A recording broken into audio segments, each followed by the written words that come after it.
Already साथियों नमस्कार, channel में आपका स्वागत है, अभिनंदन है। मैं आर.एस. धीमान एडवोकेट। आज हमारा टॉपिक है उत्तर प्रदेश राजस्व संहिता 2006 भूमि विधि के अंतर्गत खातेदारों के प्रकार, यानी कि भूमिधरों के प्रकार। भूमिधर कितने प्रकार के होते हैं? तो साथियों, उत्तर प्रदेश राजस्व संहिता 2006 में 4 प्रकार के भूमिधर बताए गए हैं।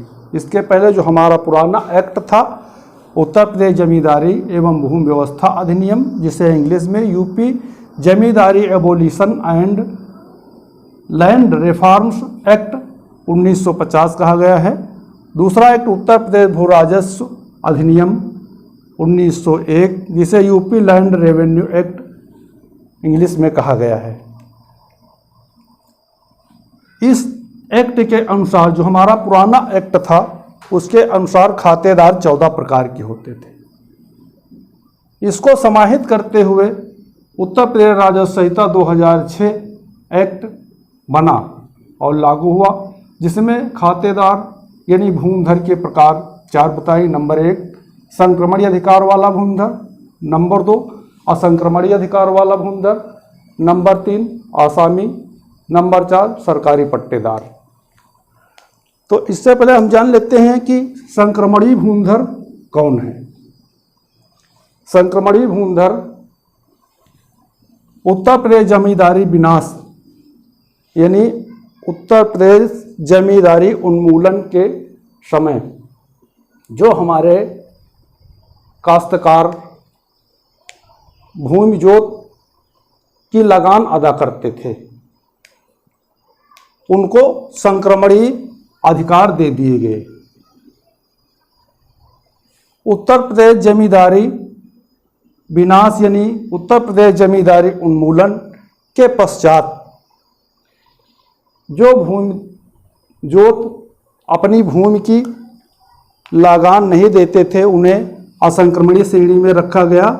इसके पश्चात ये कहा गया कि जो असंक्रमणीय अधिकार वाले भूमिधर हैं, वो यदि 10% 10 गुना है साथियों, 10 गुना लगान सरकार को अदा कर दे, तो वो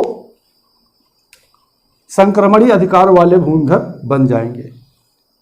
तो उत्तर प्रदेश जमींदारी विनाश यानी उत्तर प्रदेश जमींदारी उन्मूलन के पश्चात जो काश्तकार अपनी भूमि की लगान का 10 गुना जमा कर दिए, वो संक्रमणीय अधिकार वाले भूमिधर बन गए। उसके बाद 18 जनवरी 1977 में भूमि व्यवस्था अधिनियम यानी संशोधन अधिनियम में ये प्रावधान रखा गया कि जो असंक्रमणीय भूमिधर वाले अधिकार वाले भूमिधर हैं, वो यदि अपनी लगान का 10 गुना जमा कर दें, सरकार को दे दे, तो वो संक्रमणीय भूमिधर अधिकार वाले भूमिधर हो जाएंगे। तो इस प्रकार से संक्रमणीय अधिकार वाला भूमिधर बना। अब असंक्रमणीय अधिकार जिन्होंने अपनी लगान नहीं जमा की या बाद में जिनको पट्टे पे जमीन दी गई, वो असंक्रमणीय भूमिधर अधिकार वाले हो गए। नंबर 3 आसामी। आसामी को जमीन पट्टे पे मिलती थी, या तो भूमिधर से या सरकार से, यानी ग्राम पंचायत समिति से। तो सरकार से जो भूमि इनको मिलती थी, वो 2 प्रकार की भूमि थी। एक धारा 77 जो सार्वजनिक उपयोग की भूमि थी, जैसे पशुचर, तालाब। तो जो पशुचर में जलमग्न भूमि थी, जिसमें जल भराव रहता था, उसका पट्टा गांव के जो गरीब भूमिहीन थे, उनको कमाने खाने के लिए दे दिया गया। और दूसरी भूमि एक और थी, जो कृषि योग्य भूमि थी। कृषि योग्य भूमि, यह भी सरकार ने गरीब व्यक्तियों को पट्टे के रूप में दे दिया। तो जो धारा 77 की भूमि है,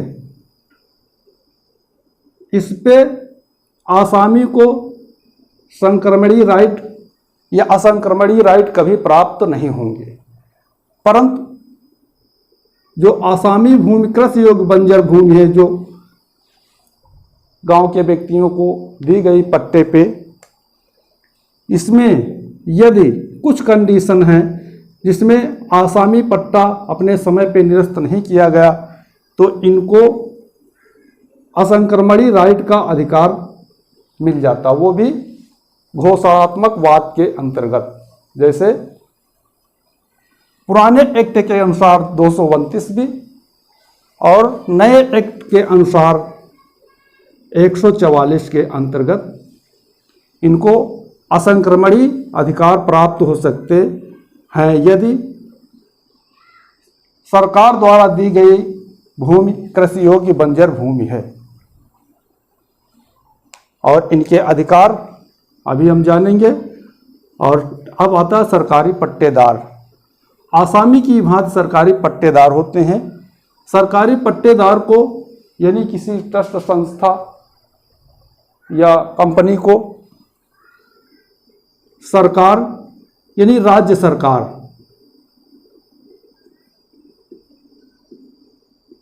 सरकार ही पट्टे पर देगी, लीज पे देगी, किराए पे देगी। सरकारी पट्टेदार की भूमि से उत्तर प्रदेश राजस्व संहिता 2006 से कोई वास्ता सरोकार नहीं है। अब हम देखते हैं संक्रमणीय भूमिधर के अधिकार क्या क्या हैं। धारा 75। धारा 75 के अंतर्गत संक्रमणीय भूमिधर के अधिकार कौन कौन से होते हैं। जो संक्रमणीय भूमिधर है अपनी भूमि का विक्रय कर सकता है, दान कर सकता है, वसीयत कर सकता है, एग्रीमेंट कर सकता है, कब्जा रहित, कब्जा सहित, लोन ले सकता है, मकान बना सकता है, धारा 80 करा सकता है यानी गैर कृषिक करा सकता है। तो ये अधिकार संक्रमणीय अधिकार वाले भूमिधर को प्राप्त हैं।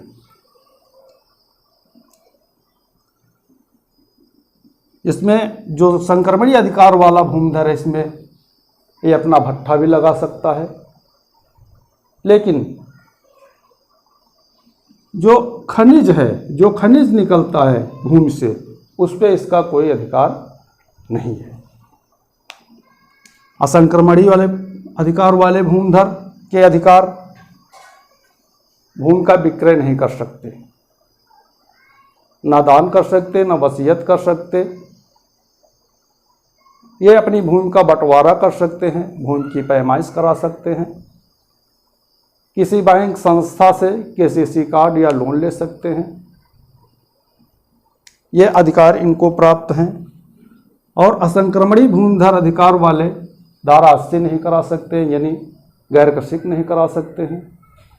इनको विनिमय करने का अधिकार है, एक्सचेंज कर सकते हैं, चाहे वो ग्राम सभा से या किसी भूमिधर से। अब आसामी पट्टेदार जो अभी हमने पहले बताया कि धारा 77 की लैंड में इनको असंक्रमणीय अधिकार नहीं प्राप्त होंगे। और जो भूमि सरकार द्वारा कृषि योग्य बंजर भूमि जैसे नवीन प्रति, पुरानी प्रति या जंगल झाड़ी कृषि योग्य भूमि, यदि ये आसामी पट्टे पर दी गई है तो ये घोषणात्मक वाद के द्वारा इस जमीन को प्राप्त कर सकते हैं, असंक्रमणीय भूमिधर बन सकते हैं। इसके बाद हम देखते हैं सरकारी पट्टेदार। सरकारी पट्टेदार जो है वो अभी हमने बताया कि राज्य सरकार ही इनको पट्टे पर जमीन दे सकती है। ये जो सरकारी पट्टेदार हैं जिस उद्देश्य के लिए जमीन भूमि इनको दी जाएगी वही कार्य करेंगे। इसके अलावा उस भूमि पे कोई कार्य दूसरा नहीं करेंगे। यदि कोई कार्य करते हैं तो इनको भूमि से बेदखल करने का अधिकार सरकार को है। तो साथियों, हमने आज देखा कि उत्तर प्रदेश राजस्व संहिता 2006 भूमि विधि खातेदारों के प्रकार धारा 74 में और असंक्रमणीय भूमिधर के अधिकार 75 में, और असंक्रमणीय भूमिधर के अधिकार 76 में। 77 में आता है आपका जो सार्वजनिक उपयोग की भूमि है, खलिहान, खाद गड्ढे, खेल के मैदान, पशुचर या खाल निकालने का स्थान, इस प्रकार के जो सार्वजनिक उपयोग के लिए जो भूमि है धारा 77 में आती है। 78 में आपका आता है आसामी भूमिधर और सरकारी पट्टेदार।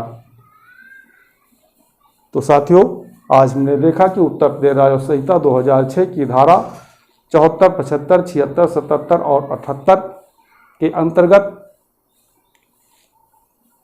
असंक्रमणीय अधिकार और संक्रमणीय अधिकार, आसामी, सरकारी पट्टेदार और उनके अधिकार। तो साथियों, हमारे चैनल को सब्सक्राइब कर लीजिए, पहले वीडियो को लाइक कर लीजिए, और बस आज के वीडियो में इतना ही। अगले वीडियो तक के लिए नमस्कार।